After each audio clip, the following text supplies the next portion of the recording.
The mother of my children secretly became pregnant and started claiming child support funds, but I quietly orchestrated a genetic test and handed custody papers to her right at the birth center. Be me, 33-year-old Tom. Guess I should start from the beginning since some anons asked for the full story. This is going to be long, but whatever. Me and my wife, I'll call her Kelly, had what I thought was a pretty good marriage. At least for the first 4 years. We met back in college. She was hot as hell. Actually seemed interested in my ambitions instead of just looking for a party dude. I was grinding on my business administration degree. She was doing education stuff. We hit it off right away. After graduation, I jumped into starting my own marketing consultancy. Those first couple years were absolute hell. Working 90-plus hour weeks, stressing about making rent. The whole deal. Kelly was actually super supportive back then. She'd bring me energy drinks at 3 a.m. when I was preparing client presentations. Give me pep talks when clients ghosted me. All that girlfriend of the year type stuff. She even suggested putting her teaching career on hold to support me. Said she wanted to help me build something great. I thought it was the most selfless thing ever. Looking back, I should have seen that red flag waving in my damn face. Once my business finally started making decent money, we moved into this nice house in a good neighborhood in Chicago. Kelly got super involved with this local church, like obsessively involved.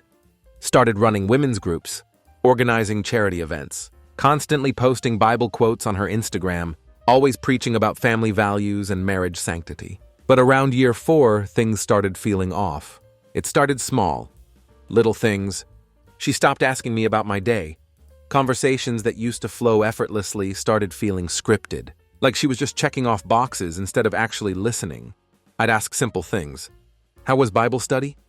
Who showed up? And she'd answer in vague, clipped responses, like she was in a hurry to change the subject. What really caught me off guard? She started getting weirdly interested in our finances, specifically my finances. Before, she'd been content just having access to the credit cards. Never asked much about the business. Suddenly, she wanted to know exact numbers. How much did we make last quarter? She'd ask out of nowhere. What's the business value now? Do we have assets I don't know about? At first, I thought she was just taking an interest, maybe trying to be more involved. Then I noticed she was taking pictures of financial statements I left out. Found her going through my office files one night when she thought I was asleep. Just organizing, she claimed. But I caught her scanning documents with her phone. Things were escalating slowly. I could feel the tension between us grow as the days passed by. Then I started noticing shifts in her routine. Her schedule got weird. Random late nights, weekend trips that didn't quite add up. She'd leave the house in one outfit and come back in another, brushing it off with a casual, "Oh, I spilled something." One night I mentioned how we barely spent time together anymore, how she seemed different. She rolled her eyes. "You're imagining things," she said.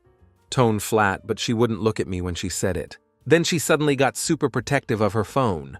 She bought new clothes. Sexier stuff. But I never saw her wearing them. She'd come back with stories that didn't add up.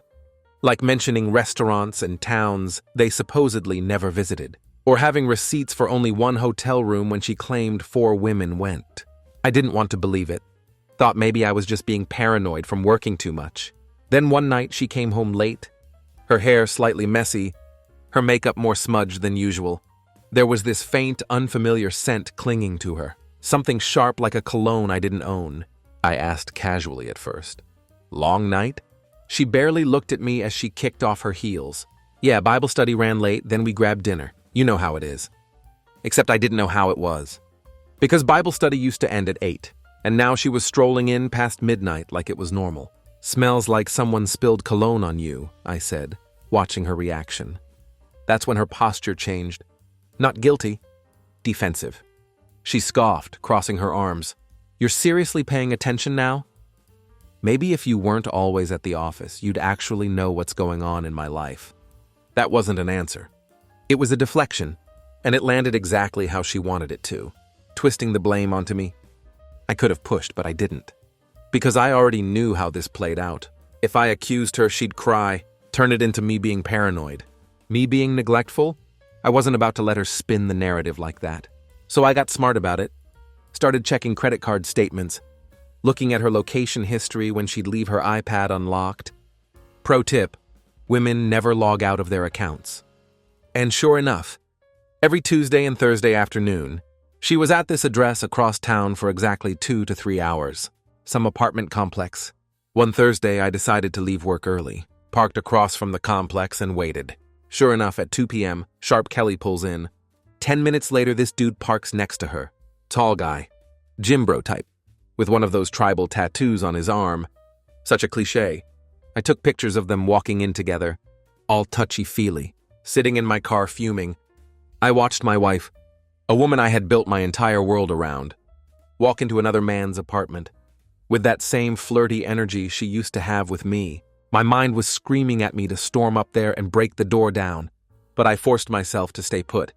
Because rage is loud, but revenge? Revenge is quiet. When she came out 2 hours later, I took more pictures, watched them kiss like they had all the time in the world, and right then something in me shut off. No more doubts. The woman I loved was dead. The guy's name was Brian. Found that out from her text messages when she left her phone to shower one night. He worked at her church as some youth pastor or something. The irony was too damn thick. I didn't confront her right away. Instead, I gathered more evidence. Screenshots of texts, more photos of their meetups, hotel receipts from her purse. Even recorded a phone call where she told this Brian dude how she was going to leave me soon, and they could finally be together. But the part that hurt the most wasn't just the cheating. It was finding out how long she had been planning my downfall. I went through her texts with Brian, and what I saw made me physically sick. This wasn't just some spontaneous affair. She had been strategizing for months. I'm waiting for the right moment. He's too busy with work to notice anything. Once I file, I'll push for alimony. He won't see it coming. She wasn't just planning to leave me. She was setting me up to bankroll her new life, laughing with her boyfriend about how she'd secure a soft landing while leaving me high and dry. That's when I decided she wasn't just walking away. I was making sure she left with nothing. I met with my business accountant after hours. Kept it casual. Thinking about restructuring a few things, I said. Over the next few weeks, I made some financial moves. Prepaid my office lease for a year. Paid down business loans faster. Shifted my salary, so more money stayed in the company. Instead of showing as personal income, invested in new equipment. Stuff I'd need eventually, but didn't technically need right now. On paper, it just looked like my business was managing cash flow. Nothing suspicious. Just normal operations. That coincidentally made me look a lot less liquid. At the same time, I opened a new personal account at a different bank. Started transferring small amounts. Nothing crazy. Just enough to build a cushion she wouldn't have access to. Everything was above board. Fully documented. I wasn't hiding money. I was just making sure she wouldn't get more than she deserved. And then out of nowhere, she did me a favor. On a random Tuesday, she decided to blow everything up herself. I came home from work, and she was sitting on our couch with this weird, smug look on her face. "Tom," she said, all fake sweet, "we need to talk." I knew what was coming, but played dumb. "What's up?" "I'm pregnant." We hadn't been together in months. So unless she was carrying baby Jesus 2.0, this wasn't mine. Before I could say anything, she twisted the knife. "But it's not yours. I've been seeing someone else. I want a divorce." She said it like she was ordering takeout. No guilt, no hesitation. 5 years of marriage, and she tossed it away like it was an expired coupon. I could feel the rage bubbling under my skin, my hands flexing at my sides. Every instinct screamed at me to throw the whole damn folder of evidence in her face, to drag her through the mud right then and there. But then it hit me. This was perfect. She had no idea. No clue that I already knew. No clue that I had been watching, documenting, waiting. She thought she was in control, that she was the one ending things. I let a slow smirk spread across my face. I see. That threw her off. She was waiting for me to explode, to beg, to ask who. But I just sat there, calm as ever. She doubled down. "And just so you know, you'll still be paying me alimony. I gave up my career for you, so you owe me." I locked eyes with her. "Kelly," I said, "did you really think I wouldn't know about Brian?" The color drained from her face. I chuckled. "Tuesdays and Thursdays, right? 2 to 3 hours, same apartment complex, same parking spot. You didn't even try to mix it up. You really thought I was that stupid?" She stiffened, jaw tightening. I I don't know what you're talking about. Oh, come on. I leaned back against the couch, stretching my arms along the back like I had all the time in the world. Bible study runs late, huh? That must be a hell of a lesson plan if it requires lingerie in a hotel room. And Brian, I continued, real winner you picked there. Youth pastor, huh? Wonder how his congregation would feel about him knocking up a married woman while preaching family values. Now she was fully panicking. She sat up straighter, eyes darting around like she was searching for an escape. How long were you going to play me, Kelly? I asked, tilting my head. You and your little boy toy were waiting for the right moment, right? Planning to milk me dry before you ran off together? What was it you said? He won't see it coming? Her mouth opened and closed like a fish gasping for air. I didn't let her recover. I stood up. Let me make something very clear. You are not walking away from this as the winner. You are not taking a damn thing from me that I don't let you have. She tried to recover, masking the fear with fake confidence. It's the law, Tom. You can fight it all you want, but you'll lose. I gave her the smuggest smile I've ever given anyone in my life. If you say so, I said simply. She thought she was hitting me with the ultimate power move. But really, she saved me the trouble. All I had to do was smile and let her believe she was in control. Meanwhile, I was already 5 steps ahead. The next few weeks were weird. Kelly moved out almost immediately, right into Brian's apartment. She filed for divorce, citing irreconcilable differences, fancy legal talk for, I want to bang other dudes without feeling bad about it. I met with a bunch of lawyers. First 3 basically told me I was screwed. No-fault divorce state was like their favorite phrase or something. Apparently the fact that my wife was banging the youth pastor and got knocked up by him didn't mean shit in court, but I kept looking. Until I found this attorney, I'll call him Victor, who at least didn't bullshit me. Look, man, I'm not going to lie to you, he said. You're probably going to have to pay her something, but we can try to minimize the damage. When I showed Victor my financial statements, he raised an eyebrow. Interesting timing on some of these business expenses and restructuring, he said, giving me a look. He didn't say more about it. Couldn't legally advise me to hide assets, but I could tell he understood what I'd done. Well, this might help reduce the alimony calculation somewhat, but in this state, you're still looking at significant payments. That's when the wheels started turning. The courts might not give a shit about her cheating, but her holier-than-thou church buddies definitely would. I decided to play it cool for the divorce stuff, though. Let her think she was winning. Give her just enough rope to hang herself. Court day was surreal. I showed up in my best suit. Kelly came in with her fancy lawyer, wearing this modest outfit, like she was auditioning for Sister Wives or something. The act was so fake it was almost funny. The judge looked bored as hell before we even started. Kelly's lawyer went first, spewing this bullshit about how she sacrificed her promising career to support me, how she managed our home while I built my business, how she deserved compensation for her contributions to the marriage. When it was our turn, my lawyer presented the evidence of her cheating, the pregnancy, the fact she was already shacked up with Brian. Her lawyer stood up saying, Your Honor, let's not forget that we are in a no-fault state. He said it so smugly, like those 3 words erased everything she had done. While my client deeply regrets that her marriage did not work out, the law is clear. Marital misconduct is not a factor in determining spousal support. What is relevant is the financial disparity between these 2 parties. Hearing how casually this dismissed everything she'd done made me want to rip the whole damn courtroom apart. She cheated. She lied. She got pregnant with another man's child. And somehow I was still expected to pay her for walking out on me. My lawyer tried to push back, laying out every bit of evidence again, emphasizing how she wasn't just leaving a marriage. She was securing a financial safety net, while shacking up with someone else. But the judge just sighed, waiting for us to finish.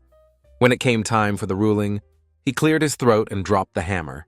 While the court acknowledges Mr. Walker's concerns regarding his wife's infidelity, the law in this state is clear. Spousal misconduct is not a factor in determining alimony. Kelly smirked at me from across the room. The judge continued. Given Mrs. Walker's financial dependence during the marriage and her current unemployment status, the court finds that she is entitled to spousal support.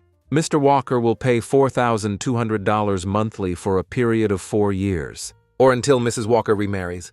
$4,200 a month for 4 years to the woman who cheated on me and was carrying another man's kid. I felt like I was taking crazy pills. But luckily, my financial moves paid off kind of.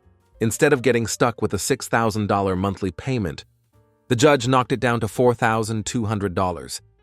Not great, but better than nothing. The best part? Kelly and her lawyer had no clue about the cash I still had stashed away, or that my business would magically bounce back once this was all over. As we left the courtroom, Kelly couldn't resist being a smug bitch.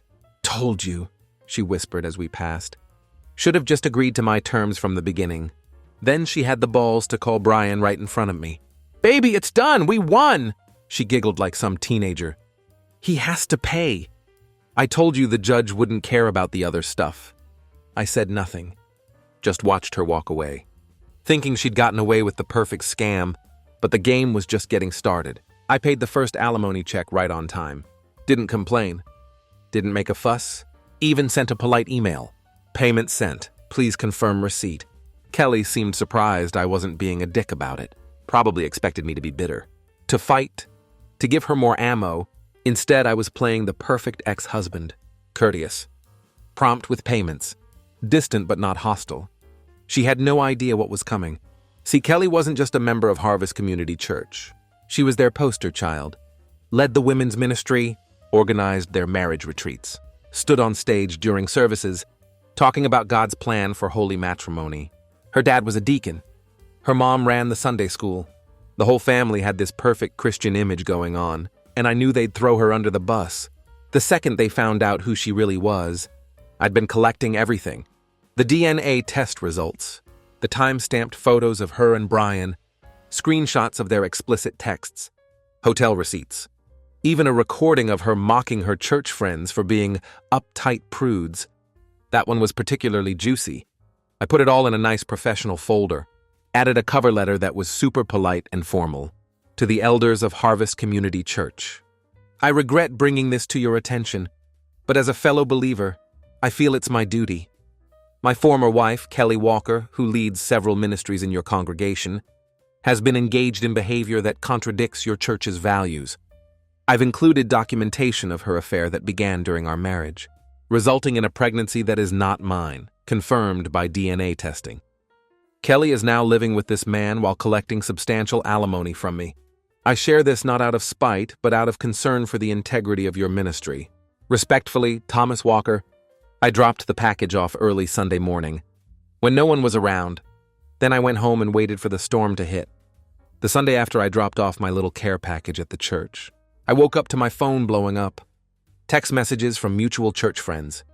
"Dude, what the fuck did you do? Pastor just called emergency elder meeting before service. Kelly is losing her shit." I just turned my phone off and went back to sleep. Felt amazing, not gonna lie. Later that afternoon, I got a voicemail from Kelly. She was screaming so loud I had to hold the phone away from my ear. "You absolute piece of shit! How could you do this to me? They kicked me out of women's ministry. My dad won't even look at me. You've ruined everything." I deleted it without calling back. Don't need that negativity in my life, you know.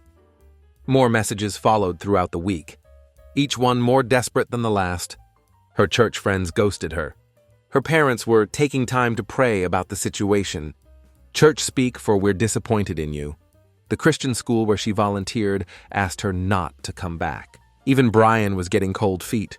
Apparently, he hadn't signed up for all this drama. He thought he was getting a hot wife with a steady alimony check. Instead, he got a social outcast with a baby on the way, and a whole lot of baggage. By Friday, he'd kicked her out of his apartment. So much for true love, huh? A week after my evidence drop, Kelly was summoned to a formal disciplinary hearing with the church elders. I know because she called me sobbing, begging me to tell them it was all a misunderstanding. "Tom, please, they're going to publicly discipline me." Do you know what that means? They'll announce it to the entire congregation. Everyone will know. They already know, Kelly. That's kind of how church gossip works. My dad might lose his position over this. My family has been at Harvest for 3 generations. Should have thought about that before you fucked the youth pastor. She went quiet for a second. Then in a small voice, "He's not talking to me anymore." "Who? Your dad?" "No, Brian, he said this is too much drama. That I misled him about the divorce being clean and simple." I couldn't help but laugh. "So your soulmate bailed the second things got tough?" Shocking. I have nowhere to go, Tom. My parents won't let me stay with them. None of my friends are returning my calls. Sounds like a personal problem. Can I come home just until I figure things out? The absolute nerve of this woman. It's not your home anymore, Kelly. You gave that up when you decided to cheat. She started crying again. Big dramatic sobs. What am I supposed to do? Get a hotel. You've got alimony money coming in. Figure it out. Then I hung up. Cold, maybe. But after what she pulled, my sympathy tank was bone dry. The church hearing happened Wednesday night. By Thursday morning, the news had spread through the entire community. Kelly had been officially labeled an adulteress and removed from all church positions. The pastor gave a whole sermon about the sanctity of marriage and the consequences of sin, never naming Kelly directly, but making it crystal clear who he was talking about. Her parents took a sabbatical from church leadership. Her sister postponed her wedding that was supposed to happen at Harvest. The entire family was basically in exile. And Brian? He'd already requested a transfer to another church location in a different state, left Kelly high and dry, pregnant and alone. All the while, I just watched from the sidelines. Didn't have to lift a finger. The community she valued most had done all the heavy lifting for me. See, the thing about small religious communities is that they're connected to everything. Kelly's church downfall created a domino effect. I couldn't have planned better if I tried. First, the private Christian school where she worked part-time suddenly had budget cuts and eliminated her position. The principal couldn't look her in the eye when he told her. Then her volunteer gig started drying up. The crisis pregnancy center where she counseled young women decided her current situation made her a poor role model. The charity where she organized donation drives said they were restructuring their volunteer program. One by one, every part of her identity was stripped away. And I just kept paying that alimony check each month, right on time. 3 weeks after the church scandal broke, I got a text from our old neighbor. Kelly's living in her car in the Walmart parking lot. I didn't respond, but I drove by later that night. Sure enough, there was her Honda parked in the far corner of the lot. I could see her silhouette in the driver's seat, illuminated by her phone screen. The next day, she called me again. I lost my job, she said. Voice flat. No tears this time. Just hollow defeat. That sucks. The baby's due in 5 months. No one will hire me. My parents still won't talk to me. I said nothing. I've been sleeping in my car, she finally admitted. I can't afford both a car payment and an apartment on just the alimony. Sounds like poor financial planning. She exhaled sharply. Is this what you wanted? To see me completely destroyed? I thought about it for a second. You know what? Yeah. Pretty much. I was stupid. I made a mistake. I never meant to hurt you. I cut her off. I don't care. She choked out a sob. I just wanted to say I'm sorry. I smirked. Cool. Good luck with your new life. And that's when I decided to play my final card. Time to end this on my terms. Actually, I said, keeping my voice casual, I might have a solution that works for both of us. What kind of solution? Kelly asked, suddenly alert. I could practically hear the desperation in her voice. I'm getting tired of writing these monthly checks, I said, keeping my voice casual, and my business is expanding. I'm looking at opening an office in Vancouver. Might move there for a while. What does that have to do with me? Well, international alimony enforcement is complicated. And I've been talking to a new lawyer who thinks we might have grounds to revisit the settlement based on some creative interpretations of the law. That was total bullshit, of course. But Kelly didn't know that. And she was in no position to question me. What are you saying? Her voice had that edge of panic. I'm saying I'd like to buy you out. One lump sum payment instead of monthly alimony for the next 4 years. Silence on her end as she thought about it. How much? She finally asked.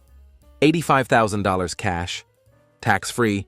You sign a document releasing me from all future obligations. And the money's yours today. Kelly had no clue I could afford that lump sum easily. The moves I made earlier kept a big chunk of my money safe, and my business was already bouncing back.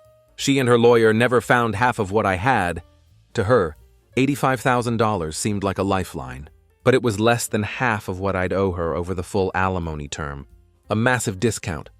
But to someone living in their car, pregnant and broke, it probably sounded like winning the lottery. I don't know, she stammered. My lawyer said, Your lawyer isn't sleeping in a Walmart parking lot, I cut in.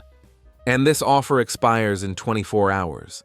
After that, I start the process to challenge the alimony ruling, and you get nothing while we battle it out in court for the next year or two. More silence. I could almost hear the wheels turning in her head. Can I think about it? Sure. You've got until this time tomorrow. Then I'm moving forward with the challenge. I hung up without waiting for a response. She called back 2 hours later. I'll take it, she said quietly. Smart choice. I'll have the paperwork ready in the morning. Meet me at my lawyer's office at 9 a.m. Tom, her voice was small. Thank you. I almost laughed. Don't thank me, Kelly. This isn't mercy. It's business. The next morning, she showed up at the lawyer's office, looking like absolute hell, dark circles under her eyes, hair unwashed, wearing the same clothes I'd seen her in through the car window. My lawyer had the paperwork ready, a complete release of all future alimony obligations. In exchange for a one-time payment, I'd already had the cashier's check prepared. Kelly barely read the documents before signing. When my lawyer slid the check across the table, her hands trembled as she picked it up. So that's it? She asked. We're done? I nodded. Completely done. I don't ever want to hear from you again. She looked like she wanted to say something more, but instead just nodded and walked out. As the door closed behind her, my lawyer shook his head. You know, most guys in your position wouldn't have offered her anything.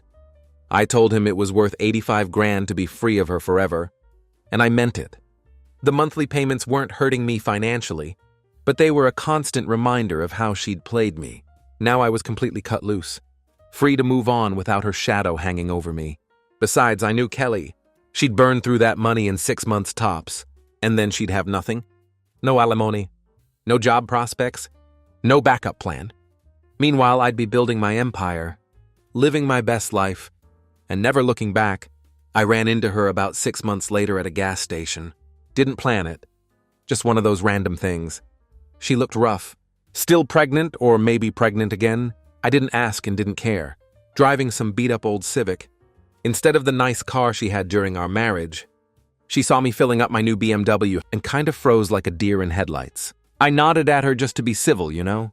She walked over hesitantly. There was awkward silence. Then she said, "How are you?" I shrugged. Business is good. Life is good. She nodded, looking down at her feet. That's good. More awkward silence. The money's gone, she finally said. I had to pay off debt and the rest went to rent and food. I just looked at her. Not my problem. I know, I don't know why I'm telling you this. I finished pumping gas. Well, good luck with everything. I started to get back in my car, but she said, I'm sorry, Tom, for everything. I really am. I looked at her for a long moment. Was it satisfying to see her like this? Honestly, not as much as I thought it would be, but I didn't feel bad for her either. Too little, too late, Kelly. Then I got in my car and drove away. Haven't seen her since. Things for me have been going pretty well. I met this amazing woman. She's incredible. Runs her own graphic design agency. Works hard, plays hard, and doesn't play games or pull any bullshit. We moved in together 3 months ago. No rush to get married again. Once bitten, twice shy and all that. But I could actually see it happening someday with her. She's the real deal. I tried to stay out of Kelly's business completely, but in a town this size, information travels. Plus, we still have some mutual acquaintances who occasionally drop info my way. That $85,000 I gave her? Gone in like 4 months. Apparently, she used some to pay off credit card debt I didn't even know about. Got a cheap apartment? And blew through the rest trying to maintain her lifestyle. Instead of adjusting to her new reality, classic Kelly. Never could budget worth a damn. She had the baby, a boy. Brian is legally on the hook for child support. But from what I hear, he's a deadbeat who's always behind on payments. He moved to Ohio, like I mentioned before, and has basically nothing to do with the kid. Guess his calling to youth ministry didn't extend to his own offspring. Shocking. Kelly tried to restart her teaching career, but her reputation followed her. No Christian school would touch her, and public schools wanted recent experience she didn't have. Last I heard, she's working at some call center, making barely above minimum wage. The real karma is what happened with her family. Her parents eventually forgave her after about 8 months of shunning, but things are still super strained. They help with the baby sometimes. but are always making comments about poor life choices and living with consequences. Her sister keeps her distance, apparently worried Kelly's reputation might affect her own standing in the church. Kelly tried to rejoin the church community, but it didn't go well. They let her attend services, but she's banned from any leadership roles forever. She sits in the back and leaves right after the service ends. No more women's ministry. No more marriage retreats. No more social status. The ultimate irony? I heard from a mutual friend that she's been telling people she made a mistake and that she should have worked on her marriage. Too late. As for me, I'm doing better than ever. Business is booming. Relationship is solid. And I've started doing some stuff I always wanted to try, but never had time for. Got my pilot's license. Took up mountain biking. Even started learning guitar. Lesson learned. Sometimes the worst that happens to you leads to the best version of your life. You just have to be willing to burn the bridges that need burning and never look back. So I guess that's it. Probably won't update on this whole drama, since I'm honestly not thinking about Kelly much these days. Got better things to focus on. Oh, and one final note for anyone going through something similar. Document everything. Take screenshots. Save texts. Get evidence. It might not help in court in no-fault divorce states, but information is power. And you never know when you'll need that power. Peace out, Anons.